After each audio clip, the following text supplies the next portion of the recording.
In today's video, I'm going to teach you how to set up AfterShip on Shopify store.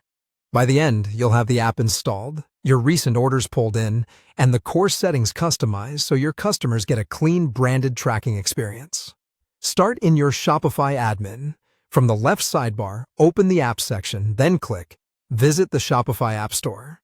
This takes you to the official marketplace where you can safely add integrations to your store. Make sure you're logged into the correct Shopify account so the app attaches to the right storefront. In the App Store search bar, type AfterShip.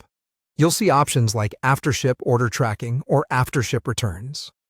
Choose the one that matches your goal. Tracking helps customers follow their shipments, while returns streamlines the return and exchange process.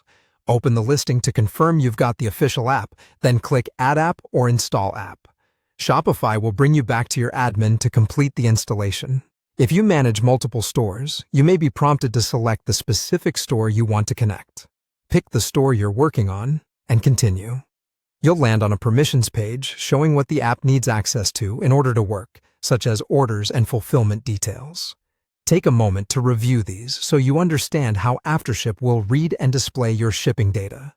When you're ready, click Install App to confirm. Once connected, recent orders will begin importing into your AfterShip dashboard. This usually starts within a minute, but larger stores can take a bit longer.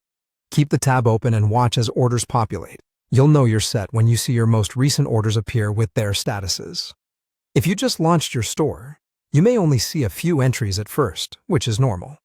Next, customize your settings inside your AfterShip account. If you're focusing on order tracking, build a branded tracking page by adding your logo, choosing your colors, and aligning fonts with your store's style. Keep it consistent with your storefront so customers feel confident they're in the right place. Use the preview to check spacing, readability, and mobile responsiveness, and save as you go. If you plan to use shipping labels, follow the on-screen setup prompts to enable label creation. Choose the label format that works for your workflow, and make sure the defaults match your preferred shipping setup. After you've finished customizing, double-check your changes, save them, and you're ready. That's it. Visit the App Store, find AfterShip, add it, select your store, confirm permissions, let your orders import, and personalize your settings. You're now set up with AfterShip on your Shopify store.